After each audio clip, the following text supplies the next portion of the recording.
and captions on.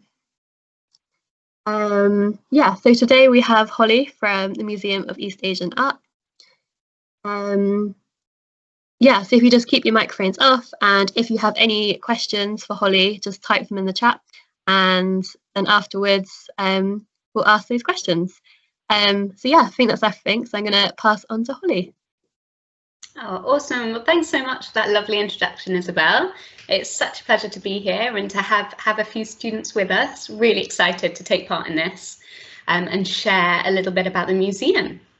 So as Isabel said, I'm Holly. I'm the Membership and Volunteer Coordinator at the Museum of East Asian Art, or you might have heard us by MEAA, which is our acronym, shorter version. And we can be found in Bath, at the top end of town, round the corner from the circus. So our neighbours we're opposite the assembly rooms and round the corner from number 1 Royal Crescent, if you know Bath at all. So we're really lucky to have the community of museums that we do in Bath.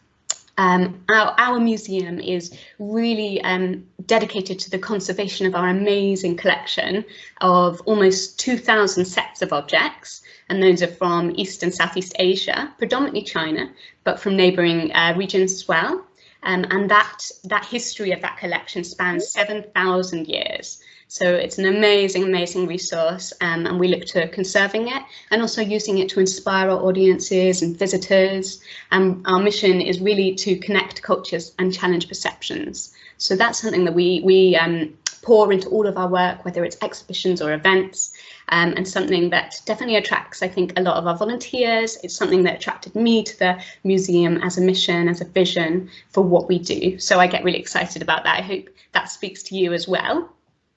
The museum itself is actually known in Bath as a little gem. So it's kind of like an undiscovered gem, but you'll know us potentially if you've seen us around from our iconic red door. So if you're ever walking by, please do come in and say a little hello once we're reopened. It'd be lovely to see you. Yeah, Bath itself is one of the most populated places by museums, actually. So we're really lucky to have a thriving community of culture. I know that's the theme for today, so I'm really excited to represent culture as well. Representing sort of East Asian and particularly Chinese art and culture is what we do, and it's what we're really passionate about. A lot of the volunteers at the museum as well, that's what draws them to us. So if you're someone who has an interest in East Asian art and culture, whether that is like K-pop or origami, or you're into, you know, the Ming Dynasty, there's so many different entry points, I think, for how you can become connected with East Asian art and culture. So I really invite you to get in touch if that speaks to you. At the moment, we've about 45 volunteers, and they range in all ages and backgrounds, and we do, as I just said, have a new stream of we've got a few students already, but we've had this great influx of students as well, so there's definitely some like-minded people out there. Within what we offer in roles, I'll definitely go through those in more detail, but what I'm really passionate about is encouraging volunteers to have a really autonomous volunteer experience. So I know for students, you know, that involves flexibility, that involves working around schedules and adapting to your deadlines. Obviously, those are the priority for you. So we know that circumstances change and schedules change, and that's why we want to provide a really flexible volunteering model as well for all of you. I have volunteers that like to come every Thursday morning and do front of house, and they love the rhythm of that, and it gives them, you know, some sort of routine, and also it helps them to develop their skills a little bit more progressively if you have that routine. But I have other volunteers that really enjoy signing up for ad hoc projects or dropping in now and again, maybe trying out a few different roles to see what suits them. So I think we really do cater to everyone's needs, as it were. So I'd love to share a little bit about our volunteer roles specifically. I'll do a pre-COVID, post-COVID situation. So pre-COVID, we did have event volunteers, but who would help out physically at the events. You know, they'd be welcoming guests, inviting people to their seats, helping taking tickets and everything like that. All of our events have gone now online, so that volunteer role isn't what we want with it for the moment.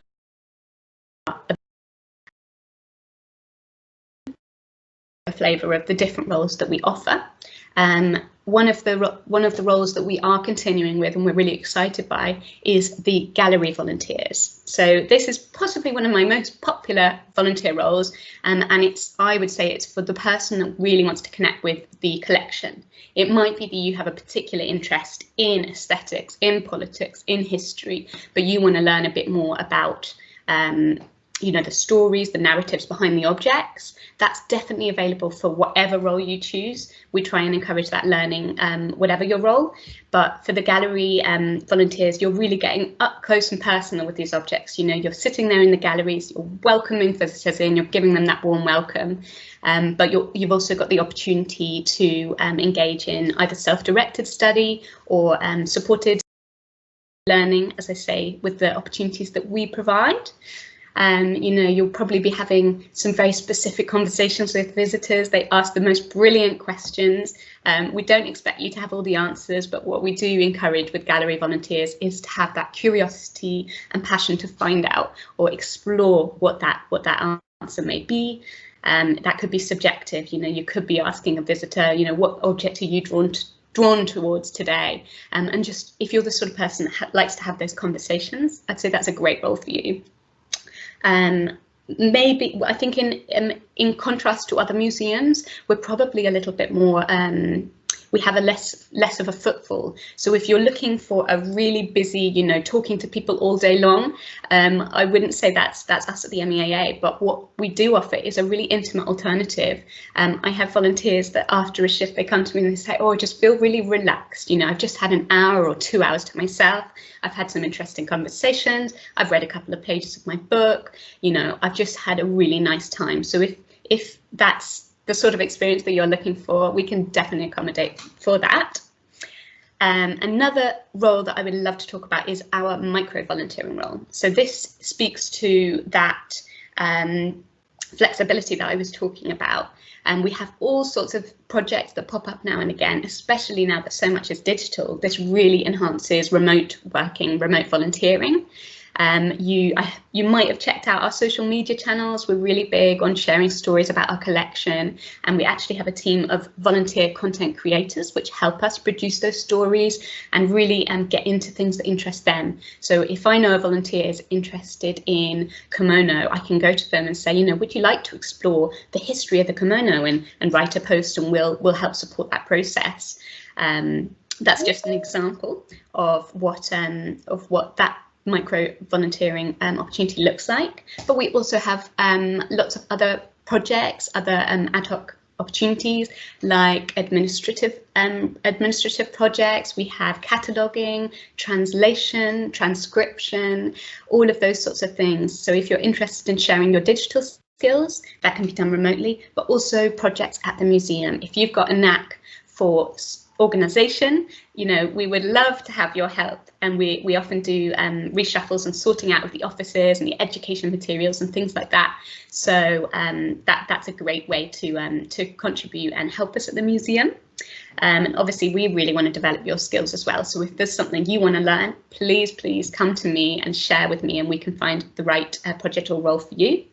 I mentioned education, and we do have a brilliant learning manager who also develops outreach projects. So some of our micro volunteers also support that, whether it's proofreading or helping do digital design, or supporting those our family galleries. Those sorts of projects are really brilliant ways of getting involved with volunteering, and we really love the support. I will power through to our next role, which is our front of house role. This is again one of our most popular roles, and I'd say this is for the sort of person who loves meeting new people, is confident at communicating, has a good handle of multitasking. I say that because you might be answering the phone, you might have a customer in, you might be helping someone with their ticket. So that at times it can be a little bit of multitasking, but always obviously you'll be supported and trained to a point where you feel confident to be able to do that role. So front of house is a really exciting hub within the museum. We have the shop, which is where the reception is, the front of house. So you'll be having similar conversations, perhaps less object specific as you do in the galleries, but you'll be meeting really nice and interested and passionate visitors, as well as helping people out with retail. You know, if I'm working at the front of house, which we often do as staff, we rotate as well as volunteers. You know, I'll be helping someone pick out a birthday card for their son, or, you know, someone picking a piece of jewelry out for their mum. And if you're the kind of person that really likes supporting customers in that way, maybe you've got volunteer experience in charity shops, things like that, that can be a really good fit. And it's a really diverse role. So the last role that I really wanted to shine a light on is our new role. I'm really excited to bring it in, and it's called the Meet and Greet volunteer role. So this is a role that is very post-COVID specific, and it's one that's really going to help support us reopen. It's quite imperative to our reopening plans, because it's that person, it's that first point of contact when visitors come into the museum. It's the volunteer who's saying that really warm welcome, and it's giving them the information and the confidence that they need to make their visit to the museum. So you'll be asking questions or observing, have you got your face covering? Would you like to use the sanitizing station, track and trace? Have you booked your tickets with online booking system coming in? So it's really important to know, has someone booked their tickets, because we'll be monitoring how many people are in the building. Obviously, we've got to keep our eyes on that. So between you and front of house, whether that's Debs, who's our front of house manager, she's the very smiley person you'll get to know, or whether that's another front of house volunteer at the front of desk, you'll be team tagging, working together to make sure that the visitor's entry to the museum is smooth and happy, and they've got all the information they need. So I would definitely say that role's a great first point of learning about the museum. If you were looking at joining our volunteer programme, it's certainly one that we need all the help and hands on board that we can. So your help would be much appreciated. So those are all of our roles. And I'd also like to share a little bit about our volunteer benefits and opportunities that we have. So we do have a whole host of benefits that I hope sound exciting to you, which involve obviously free admission to the museum all year round. We have a discount in the shop, which I make full use of. We have discount to the events programme, which are talks, lectures, workshops, things like that. We have an amazing library of East Asian art and cultural books, history books, that again, if you, as students, obviously you might be really interested in that, but it's a very unique library. So whilst you're at the museum, please make full use of it. We also have a very thorough training and learning opportunities programme. So we have an exhibition briefings. Whenever there's a new exhibition briefing, whatever your role, every volunteer is invited. Whether you're front of house or a gallery volunteer, even a meet and greet volunteer, it's really exciting to know about the exhibition so that you feel empowered to talk about the objects. But also if somebody asks, you know, what's on at the moment, you can then share a little bit more information that furthers, you know, just the title of the exhibition. And obviously, you probably share that interest as well in learning about the objects, and we love to do that through exhibition briefings. Another really great way of learning about the collection and about East Asian art and culture is through what I've named volunteer sharing sessions, which is always really hard to say, so I don't know why I called it that, but that is exactly what they are on the tin. It's an opportunity to share your learning, your passion, your project. They are hosted by volunteers, by staff members, by trustees, and I also invite visiting academics and artists to come in and do talks or workshops or sessions. So I thought I'd run through a few of them to give you an idea of what those look like. At the moment, we have a series of Chinese poetry workshops. So this is run by one of our fantastic trustees, Teresa, who's a Chinese teacher and scholar. She runs us through from the very basics. So these workshops are for non-Chinese speaking as well as Chinese speaking people. We learn about the radicals, about how characters are formed, about the symbolism, of the poetry. We all share our perspectives of the poems if you'd like to, and we also learn about the connections to the collection. So we put in some objects there, and we look at the cultural or historical connections to what was happening in, for instance, the Tang Dynasty, the Song Dynasty, whenever the poem was written. So that's a really exciting one that we have regularly. We also have philosophy talks. We have lectures on art history. We have exhibition reviews. So if volunteers have gone to a particular exhibition, we try and keep it to East Asian art and culture. But you could obviously stretch that if that's your interest. And share, really it's just a place to share your passions. We've also had some art and mindfulness workshops, which I'm really passionate about. A particular one was an artist that we got to do a presentation just for the volunteers at the museum, which was based on mandalas and their origins in Asian culture. And we all had a chance to do a mindfulness activity, exercise, and then drawing workshops. That was a really exciting one, and I love to keep those sorts of activities active within the volunteer community. So we do one of those sessions a month. They're all online at the moment, and I think they will be for the foreseeable until we can see that things go back to normal. And we also have a virtual volunteer get-together. I'm just thinking, I'm a fan of alliteration, it appears, but those are real opportunities for our community to come together. Some of our volunteers are isolating, and it's really important to me, and I know the other volunteers, to support each other, and we do that by checking in, having a chat about what we've been up to, what's your latest book that you're reading, how's it going, and I know a lot of our volunteers really enjoy that. These are obviously all up to how involved you want to be on the social or learning scene, but all of these activities are available for every volunteer, no matter your involvement, whether you're giving 1 hour to the museum or 100 hours. Everyone absolutely has the opportunity to get involved with all of these special offerings.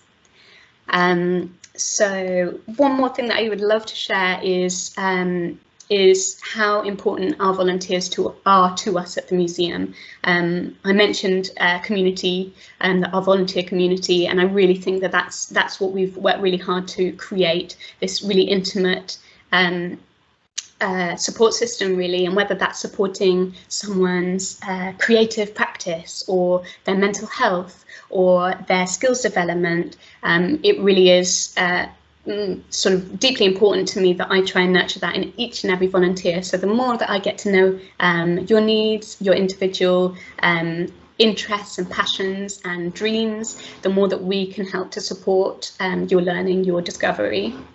And we also hear that, time and time again in our visitor feedback, in our surveys, in our visitor books, that it really is volunteers that make a huge difference to the museum.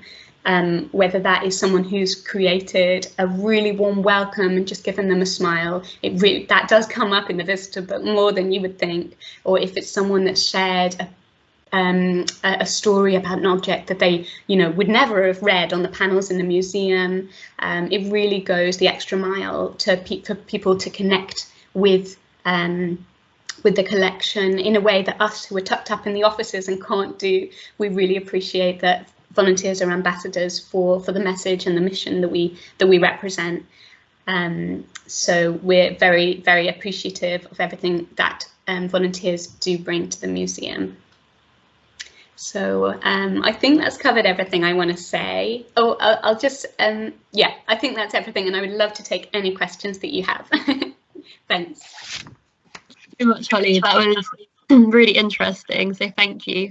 It's really great to hear the range of volunteering opportunities available and how it's so varied, and I really like the idea that you're very passionate about community. I think that's so important with volunteers, to have that social network, because it makes you feel more connected to the charity, the museum, and yeah, it's just nice, and it's just, yeah, you can sort of build a social circle, and I think that's really lovely.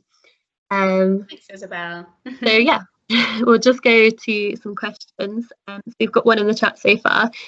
What do your volunteers tend to go on and do? Oh, that's a great question. Well, I have had, it is our loss when volunteers do move on, but it's absolutely, mainly the arts and heritage gain. One of our volunteers who has been helping with social media for the last couple of years, actually, we were really lucky to have her as part of the community. And she has gone on to work at Pitt Rivers Museum. I'm sure, no doubt, her her talent first of all, but also her experience with the creative license that she got working with social media at the museum definitely benefited her application and interview and process there.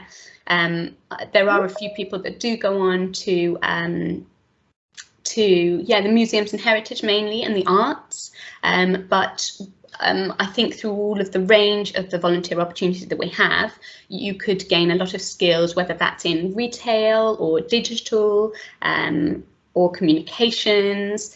Like I say, we do have projects within the education learning, so anything in that route could certainly be an option. So I hope it can give enough skills for you to grow in any direction that you wanted to. But like I say, the more I know you and the direction that you want to go in, the more that we can provide you with the right experience that can hopefully support that journey. Cool, thank you. That's really interesting. And yeah, it does sound like from the range of roles that there's so many different skills that volunteers can gain, which is amazing. So our second question is, are there any volunteering roles which can be started online or done online at the moment? Absolutely, all of them. Obviously not physically at the museum, but what I'm really encouraging all of our new volunteers who we've been recruiting online is to get involved in the volunteer activities. So like I say, we've got the socials online, we've got the learning opportunities online, and this is already engaging you with the collection, and that is really part of your training as well. It's part of your experience. We've got a lot of digital projects at the moment. I was telling Isabel just before this, just before meeting all of you, but we've shifted a lot of our programming online, including we're about to launch our online shop, and we have got lots of opportunities for volunteers to get involved with that. Many hands make light work, and it really is a case of when we're working with digital that volunteers can really support the museum through that. Yeah, I would definitely say that there's lots to get involved with, and post-lockdown, when we're back and we're able to open, that is when we will be offering the new training for the physical roles. But I'm also developing an online training program so that volunteers can start their training digitally before we even head back to the museum. So there will be various online training opportunities as well, which are great, so we can hit the ground running when we reopen those doors. Amazing, thank you. So we've got a student who said, I'd be interested in social media marketing and content creation because I'm a writer. Is this a micro volunteer role? Awesome, yeah, great question. It is under the umbrella of micro volunteering. Yeah, that comes in all shapes and sizes, but volunteer content creation is one of them, and we would certainly love your writing skills. I do have volunteers that have a creative practice, especially writing, and seem to be drawn to that one, and I think it definitely helps. So yeah, I can share a little bit about the recruitment process if that's useful, the induction process. So for someone who is interested, please do visit our website, meaa.org.uk, and then you've got /support/volunteering. On there, there will be a red button saying apply online, and you've got all of the roles that I've just described there for you to read in more detail, all of the role descriptions there, including micro volunteering with the volunteer content creation in there. And then all you do is click send an application, and that comes through to me, and then we can review your application whilst we organise an online chat at the moment, and we send off your references and we progress your application from there. Amazing. That sounds really simple. Great. How many student volunteers do you have? Oh, I don't know a number actually. I would probably say about 10 at the moment. Okay. Yeah. Nice. So I don't think we have any more questions. But yeah, if anyone has any, feel free to put them in the chat. I've just got one more question, which I can ask you. Yeah, what's the training like for kind of different roles? Yeah, how much training is involved? Yeah, great question. So the training that we offer is role specific. So that is dependent on which role you're taking. So I'll do front of house, for example. Your training is undertaken by Debs, the very smiley, friendly person I mentioned earlier, who's our front of house and retail manager. She does our front of house volunteer training. She'll be a supervisor for all of those individuals as she works so closely with them. But she normally breaks down training into 2 sessions of about 1 to 2 hours each. And this is so that you can become familiarised with the EPOS system and the phone and all of that. So that's the training for that. We also offer a buddying system with more experienced volunteers, which helps kind of introduce you basically into the volunteering experience. That can be really useful, and you can also learn from, you know, what volunteering is like at the MEA through them. We offer, so the training after your induction is offered in either a group setting or one-to-one, but we also have training throughout the year, which is kind of like skills development. So we have we had a collections management framework one, which was, you know, technically for the gallery volunteers, but anyone is welcome to join, and that's sharing a little bit more about how volunteers can support our collections management, whether that's like keeping an eye on the humidity controls in the galleries or the pest traps or anything like that. That's just an example. So these trainings are routinely and regularly available throughout the year as well. So yeah. Perfect, thank you. And we've got one more question, which is, what is your background, Holly? How did you come into your role at the museum? Oh, I love that question. That's very nice to talk about. Well, my background is in Buddhist art, actually. I came from SOAS, the School of Oriental and African Studies, and I specialised in Buddhist art from the South and Southeast Asian region. So that's my main area of passion. So that's why you'll find me sneaking in mindfulness and well-being into the volunteer programme. I know it's good for volunteers, but selfishly, I just love it as well. So if you can't find me in the office, I'll be in the Buddhist corner of the galleries. Wow, that's really interesting. Thank you. Yeah, that sounds amazing.